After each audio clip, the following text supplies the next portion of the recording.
Mesdames, Messieurs, bonjour et bienvenue dans votre émission Entre nous.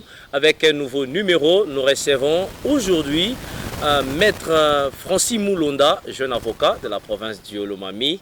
Avec lui, nous allons parler de la jeunesse sur ce qui est de l'organisation de l'accueil du gouverneur qui devra vraiment être dans nos murs dans les toutes prochaines heures. Maître Francis Moulonda, bonjour. Bonjour, monsieur le journaliste. Vous allez bien? Oui, je fais face. Très bien. Avec vous, nous rappelons que vous êtes vice-président du Conseil provincial de la jeunesse, avec d'autres casquettes. Revenir sur votre identité, études faites, je pense que ce serait important pour faire découvrir davantage devant la population qui nous écoute. Merci beaucoup, monsieur le journaliste. J'ai étudié ici à Kamina, où j'ai commencé mes études. Et après l'école primaire, je suis allé à l'internat Mulungushi, à l'Institut Kitabataba, où j'avais passé mes 6 ans de humanité. Et après, nous sommes revenus à Kamina, continuer l'université, et j'avais embrassé la faculté de droit à l'université de Kamina. Et après G3, j'avais postulé au concours organisé par le corps des défenseurs judiciaires. Et j'avais satisfait et j'avais prêté serment comme défenseur judiciaire. J'ai évolué comme ça pendant 2 ans comme défenseur judiciaire. Et après, il y a eu un concours organisé au barreau près la cour d'appel du Lualaba où nous étions partis postuler. Nous avons postulé parrainé par Maître Rigo Makabi, que j'ai l'honneur de saluer en passant et Dieu faisant grâce. Nous avons eu à distinguer et le 1er juin de l'année en cours, nous avons prêté serment en qualité d'avocat au barreau près la cour d'appel du Lualaba. Vous l'avez entendu, nous avons affaire à un avocat dans ce plateau. Avec vous, encore vice-président du Conseil provincial de la jeunesse. C'est de ça d'ailleurs qu'il s'agit. Effectivement, monsieur le journaliste. Bien.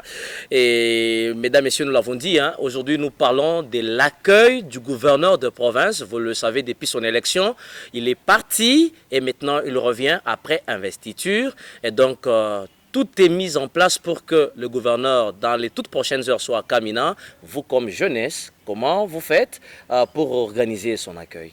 Merci beaucoup. Je profite de cette occasion pour féliciter son Excellence, Monsieur le gouverneur de province, l'honorable Marmo Banzamouloumé, pour sa brillante victoire à la tête de la province du Olomami. Et je le félicite également parce qu'il a été investi par le président de la République et notifié par les ministres ayant ses affaires dans ses attributions.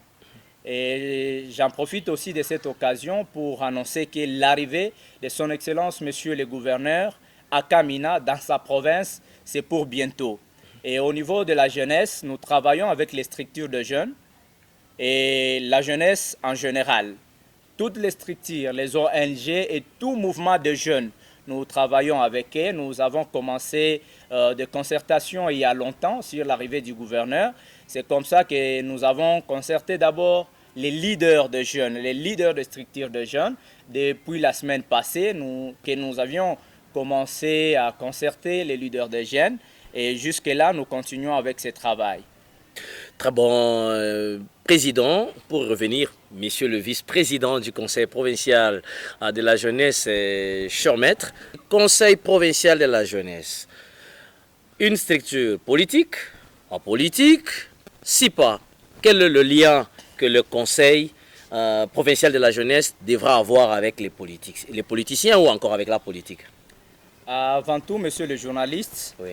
je voudrais signaler que nous sommes régis par l'arrêté ministériel numéro 072 du 14 juillet 2021 portant réorganisation et fonctionnement du Conseil de la jeunesse.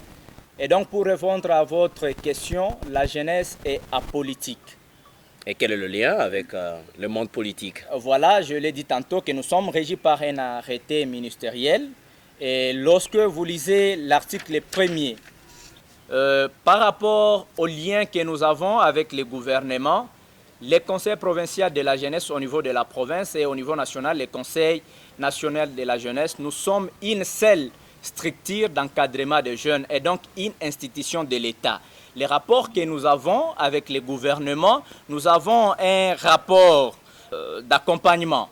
Et donc, le gouvernement provincial, au niveau provincial, bien sûr, il est le premier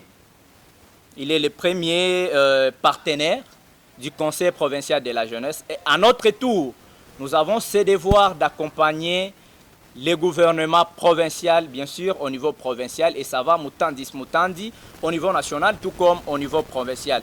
Donc nous avons ces rapports de partenariat entre le gouvernement et nous, Conseil provincial de la jeunesse. Bien entendu, ce qui veut dire que ça ne peut pas faire mal de vous voir aux côtés du gouvernement provincial ou à côté d'un membre du gouvernement provincial parce qu'il y a une relation de partenariat. Effectivement, je l'ai dit tantôt que nous ne sommes pas régis par un statut, mais nous sommes régis plutôt par un arrêté ministériel et l'article 2 de cet arrêté, alinéa 3, est clair. Bien dit, mesdames, messieurs, nous vous rappelons que nous sommes en train d'échanger entre nous avec les jeunes avocats de la province du Olomami. Il est avocat au barreau près la cour d'appel de Lualaba, Maître Francis. Il est également le vice-président du Conseil provincial de la jeunesse. Et ici même, avec lui, nous sommes en train d'échanger sur l'arrivée et les préparatifs de l'accueil du gouverneur de province. Et Maître Francis, pour revenir vers vous, il revient, le gouverneur, l'honorable Marmo Banzamoloumé, vous comme jeunesse, quel apport, quelle contribution allez-vous apporter et à lui et à son gouvernement à venir? Merci beaucoup, monsieur le journaliste, pour cette question. Une promesse ou un engagement? Pas une promesse, mais plutôt un engagement. Comme je l'ai dit tantôt, que nous avons ce devoir d'accompagner les gouverneurs et son gouvernement, ou soit encore les institutions provinciales au niveau de la province. Nous avons ce devoir. Et d'ailleurs, je l'ai dit encore qu'il sera bientôt là dans nos murs, les jours et l'heure. On n'a pas encore précisé, mais c'est pour bientôt.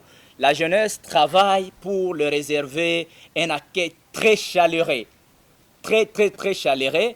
Et donc, d'abord, l'engagement que nous prenons en premier lieu, c'est de lui réserver un accueil très chaleureux. Il sera bien accueilli par la jeunesse, confondu que ce soit la jeunesse se trouvant au sein des partis politiques ou la jeunesse se trouvant au sein des organisations non gouvernementales ou encore la jeunesse se trouvant dans des mouvements de jeunes. Nous sommes tous mobilisés comme un seul homme pour l'accueillir comme il se doit. Il doit se sentir dans sa province et il doit se sentir aimé et accompagné par cette jeunesse représentée par le Conseil provincial de la jeunesse. Monsieur le vice-président, et cela étant un message de sensibilisation à toutes les couches. En fait, nous parlons de l'organisation sur son accueil. Ceux-là qui auront suivi cette émission, ils pourront retenir quoi? Merci. Avant tout, j'aimerais d'abord signaler que celui qui vient, il n'est pas seulement un gouverneur, il est un père. Il est un chef à 3 grands C. Il commande, il contrôle et il corrige. Il est un bâtisseur. Il est un ami de tous. Et donc, ce que je peux dire à la population en général et à la jeunesse en particulier, c'est de venir nombreux. Le jour que la commission ou la coordination va annoncer, de venir nombreux pour l'accueillir. Nous devons venir pour l'accueillir, lui réserver un accueil très chaleureux. Et non seulement la population ou la jeunesse se trouvant dans la ville de Kamina. Je fais appel à la jeunesse qui se trouve dans les territoires. Venez quitter vos territoires, venez et accueillons ensemble notre gouverneur. Message bien passé, mesdames, messieurs. Vous avez à dire, venez le dire d'entre nous. Besoin de dire merci à la maison qui nous a offert ce cadre. Nous sommes sur l'espace Étoile Pabampiloge. Merci à l'ingénieur Francis pour l'accompagnement. Merci à tous nos partenaires qui sont en train de nous soutenir pour continuer cette œuvre. Nous vous disons sincèrement merci, mesdames, messieurs. Maître Francis, avant de finir, le dernier mot. Oui, le dernier mot. Je l'ai dit que ce n'est pas une promesse, mais plutôt un devoir pour nous. Nous avons ce devoir d'accompagner ces gouvernements. Nous en avons marre. Dans les temps passés, vous savez, notre province a connu des moments tellement compliqués jusqu'au point que la province est restée orpheline sans gouverneur. Et nous demandons à nos députés provinciaux que nous avons besoin d'un gouverneur pour 5 ans. Nous avons besoin d'un gouverneur, nous avons besoin d'un président de l'Assemblée provinciale pour 5 ans. Et donc nous avons encore besoin des ministres provinciaux pour 5 ans. Cette fois-ci, nous ne pouvons plus encore accepter qu'il y ait des motions intempestives, des participations intempestives de nos institutions au niveau de la province, ce qui est d'ailleurs à la base du développement de notre province. Nous n'allons plus encore l'accepter. Et donc, 5 ans avec un seul gouverneur, 5 ans avec nos 2 institutions. Mesdames, Messieurs, c'est par ici que nous mettons un point final à votre émission Entre nous. Chaque fois que vous avez à dire, ne cessez jamais de nous contacter pour échanger. Mesdames, Messieurs, nous disons merci à cette grande équipe qui nous accompagne. Steve Numbi, Gauthier Monga, Dorothée Chipuila. Nous disons également merci à Ilis Makonga, la grande équipe. Nous vous disons sincèrement merci de l'accompagnement. Merci à vous, Maître Francis, c'est fait un plaisir. Merci beaucoup, monsieur le journaliste. Voilà.